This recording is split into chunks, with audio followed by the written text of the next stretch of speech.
truly tragic, horrific stories. Obviously, we're all thinking about Israel and the terror attacks by Hamas, and that's a huge story. I imagine you don't want to ignore it. I'll read just a few of the Babylon Bee satirical headlines that they have up on their front page right now about the situation in Israel. Israel cuts off Gaza from all updates on Taylor Swift and Travis Kelce. Ilhan Omar wakes up early to see what presents she got for Global Day of Jihad. So for you guys, when you approach a story that obviously has some serious depths of tragedy, but you're a satirical site, I mean, what's the limit? Well, how do you try to do that in a way that makes people think, that's funny, but doesn't cross some sort of point of no return? Well, I'm not sure those are great examples, but my general principle is... I winced at that first one. My general principle is, that jokes, the gravity of a joke, the seriousness of a joke has to match the seriousness of the topic. We're never going to write a lighthearted joke about abortion because abortion is horrible. And what satire does is it makes a very pointed, it sends a very pointed message to people about what your beliefs are when you're talking about something really serious. I like the stuff that's just lighthearted and fun, and I really like those kind of jokes. But sometimes we really need to get a message across, and it's okay to do that about dark topics. In addition, humor helps us cope with these kind of things. It's such a crazy thing out there. It's such a world that's full of so much despair right now. You guys live in Washington State. I live in California, so I get it.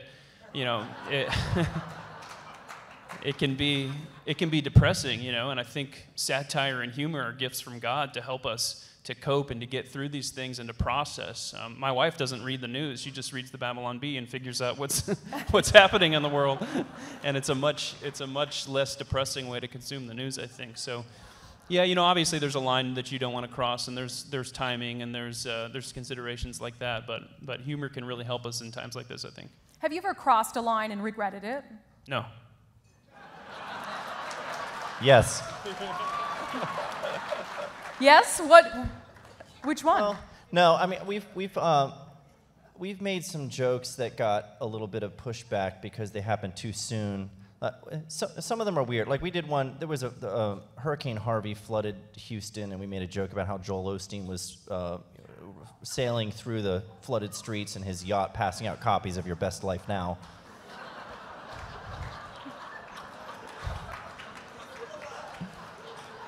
And I think that was an example of a joke where maybe we're like, people will think we're being insensitive about a real tragedy that's happening there, and they'd be mad about that. But no, they actually were wondering whether or not it was true, and it got fact-checked by the Houston Chronicle. That was the main objection to that one, is that it was confusing. Did this really happen?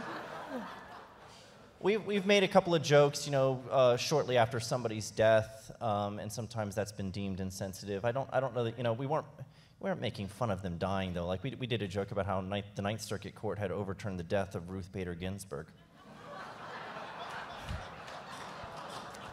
And that was another one where I thought they would be mad that we were making a joke about Ruth Bader Ginsburg shortly after she had passed, but they thought it was true, and USA Today fact-checked it. So, I don't know. Sometimes I think we're crossing the line, and everyone else just thinks we're telling the truth, and they're curious of whether or not it's false or not. I don't know. But one time we had a guest at our office, and we were all pitching jokes about something, and someone ran in, because we were shooting a video, and someone runs in, and they said, hey, the Trumpy bear hasn't come in yet. We need the Trumpy bear for, and we were like discussing that we needed this Trumpy bear prop for, anybody have a Trumpy bear? We were talking about how we needed this little Trump teddy bear for this sketch, and we were all so serious about it, and this guest in our office started laughing, and they're like, you guys are so serious about being funny.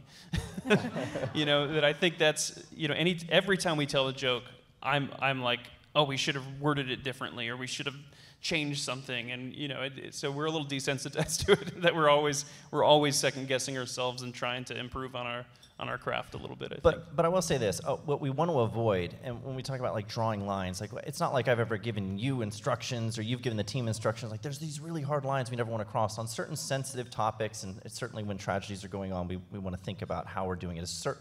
most importantly because we don't want to have it be misperceived and people think that we have a different intent than we do with the joke, like we're trying to make light of the issue rather than actually making a point. But to the general issue of where the line should be drawn in comedy, you know, I don't think we should have anywhere near as many lines as we have, because right now we have this safe space mentality, you know, that you have this right to not be offended that trumps everyone else's right to speak freely, and I couldn't reject that more strongly. I think that we need to take ourselves less seriously.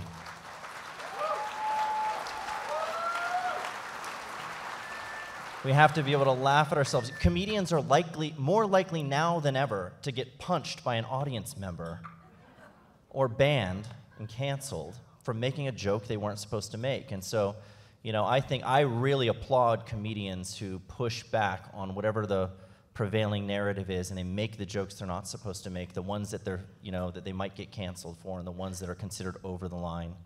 Yeah, Bill Maher just recently did a whole thing about the whole gender-affirming care for kids thing, and he said, you know, if we listen to kids, the world would be filled with cowboys and princesses. He's like, when I was a kid, I wanted to be a pirate. Thank God no one scheduled me for peg leg surgery and eye removal. And you just laughed at hate speech. That was hate speech. It's funny. Comedians need to be willing to make those jokes, and it's not cruel to tell the truth through humor. It's not cruel. Yeah.